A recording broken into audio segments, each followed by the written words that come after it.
السلام علیکم دوستو ہماری آج کی ویڈیو کا عنوان ہے لائٹ بلب کی ایجاد۔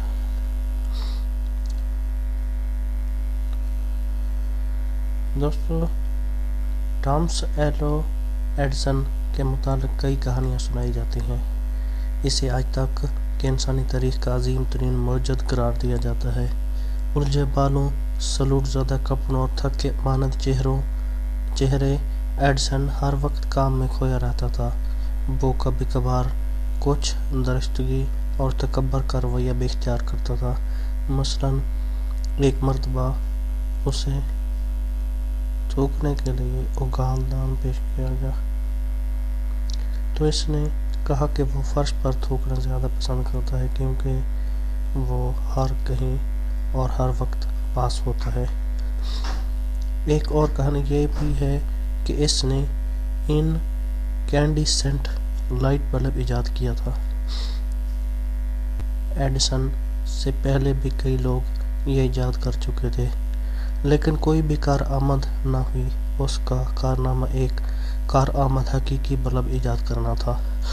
انکینڈیسنٹ لائٹ میں ایڈیسن کی دلچسپی کا آغاز 1878 کے موسم بہار میں ہوا جب 31 برس کی عمر میں وہ ایک ساتھی پروفیسر جارج بارکر کے ہمراہ چھٹی پر گیا تھا۔ سیاحت کے دوران بارکر نے ایڈیسن کو دیگر معطل چیزوں کے ساتھ ساتھ یہ بھی تجویز دے دی کہ اب اسے امریکہ کے گھروں میں بجلی کی روشنی پھیلانے کا مقصد اختیار کر لینا چاہیے۔ یہ بات ایڈیسن کے دل کو لگی۔ وہ مینلو پارک نیو یارک میں تعمیر کردہ اپنی ایجادات کی فیکٹری میں واپس آیا تو ماہرین کی ایک ٹیم تشکیل دی اور دنیا کے سامنے اعلان کیا کہ وہ 6 ہفتوں کے اندر امریکہ کے گھروں میں روشنی کر دے گا۔ یہ پیشن گوئی بہت رجحانیت پسند نہ ثابت ہوئی۔ ابتدا سے ہی ایڈیسن کے ذہن میں ایک ایسا بلب تخلیق کرنے کا مقصد موجود تھا جو بہت کم کرنٹ سے چل سکتا ہو، پائیدار اور دوسرے بلبوں کے ساتھ مربوط نہ ہو۔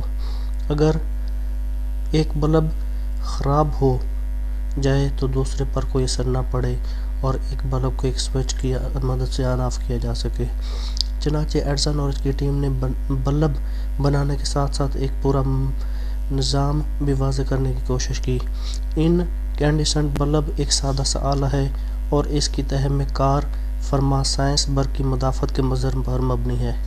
برقی کرنٹ کو ایک مٹیریل میں داخل کیا جاتا ہے جو مختلف ڈگریوں پر اس کی مدافعت کرتا ہے، نتیجتاً وہ گرم ہو کر جلتا ہے اور روشنی دیتا ہے۔ قبل ازیں بنائے گئے بلبوں میں بہت سے مسائل بھی موجود تھے لیکن وہ 2 مسائل نمایاں موجود تھے۔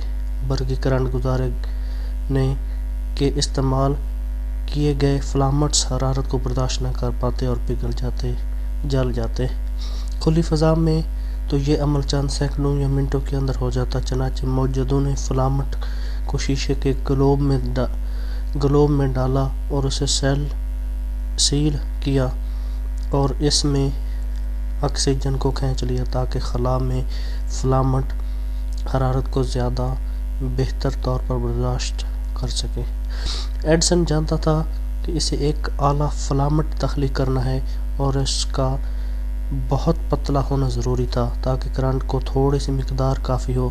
ایڈیسن اور اس کی ٹیم نے کامل فلامنٹ کی تشکیل میں معتدل دھاتوں اور دیگر چیزوں کو آزمایا۔ بالآخر پلانٹیم سے کام لینے کا فیصلہ کیا گیا کیونکہ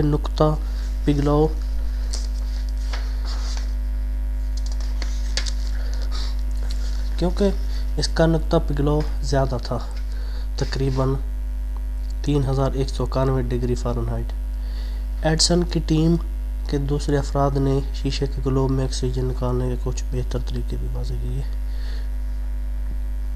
پلانٹیم فلامنٹ والا بلب موزوں ثابت ہوا لیکن صرف 10 منٹ کے لیے۔ اتنا وقت جلنے کے بعد وہ بھی پگھل گیا۔ نیز پلانٹیم ایک کم یاب اور مہنگی دھات تھی۔ ایڈیسن اور اس کی ٹیم نے تقریباً 1600 میٹیریلز کو آزمایا اور گلوب کے اندر آکسیجن خارج کرنے کے طریقے کو بھی بہتر بناتے رہے، مگر ایسی چیز نہ ملی جو ان کے مناسب مقاصد کو پورا کر سکے۔ ایک روز ایڈسن نے کاربن کو بطور فلامنٹ دوبارہ آزمانے کا سوچا۔ وہ 1 سال پہلے بھی ایسا کر چکا تھا، مگر بعد میں ارادہ ترک کر دیا۔ اسے معلوم تھا کہ کاربن کا نقطہ پگھلو 6233 ڈگری فارنہائٹ یا 4500 ڈگری سینٹی گریڈ ہے۔ ایڈسن نے حساب کتاب لگایا کہ موزوں مدافعت کے ساتھ کام کرنے کے لیے فلامنٹ کو قطر میں 1/64 انچ اور لمبائی میں 6 انچ ہونا چاہیے۔ اس نے گیس لیمبو کے شیشے پر جمی ہوئی کلخ کھروچی اسے رال کے ساتھ ملایا تاکہ فلامنٹ کو شکل دے سکے۔ اس فلامنٹ پر کیے گئے تجربات سے معلوم ہوا کہ یہ 1 یا 2 گھنٹے تک جل سکتے تھے، لیکن ایڈسن قائل ہو گیا تھا کہ اگر یہ کاربن اتنی بہتر کارکردگی دکھا سکتا ہے تو ضرور کوئی اور ایسا مٹیریل بھی موجود ہوگا جو کاربن ڈائی آکسائڈ میں تبدیل کیے جانے پر بہتر ثابت ہو سکے۔ یہ بات سوچ کر اس نے عام سوتی دھاگے کے ٹکڑے کو آزمایا جنہیں بھٹی میں جلا کر کاربن میں تبدیل کیا گیا۔ فلامنٹ بہت نازک تھا جسے لگانے میں بھی بہت مشکلیں ہوئیں۔ آخرکار تمام تر تیاریاں مکمل کرنے کے بعد کرنٹ آن کیا گیا تو یہ 21 اکتوبر 1879 کی رات کا واقعہ ہے۔ یہ فلامنٹ توقعات کے برعکس ضائع نہ ہوا۔ اس کی روشنی موجودہ 100 واٹ کے بلب کی روشنی کی صرف 1% تھی۔ یہ جلتی رہی۔ انجام ایڈسن آہستہ آہستہ کرنٹ میں اضافہ کرتا رہا اور روشنی بڑھتی گئی حتیٰ کہ فلامنٹ ٹوٹ گیا۔ یہ 13.5 گھنٹے تک جلا تھا۔ ہر کوئی جانتا تھا کہ یہ مدھم سا ننھا بلب الیکٹرک لائٹ کے دور کا نقیب ہے۔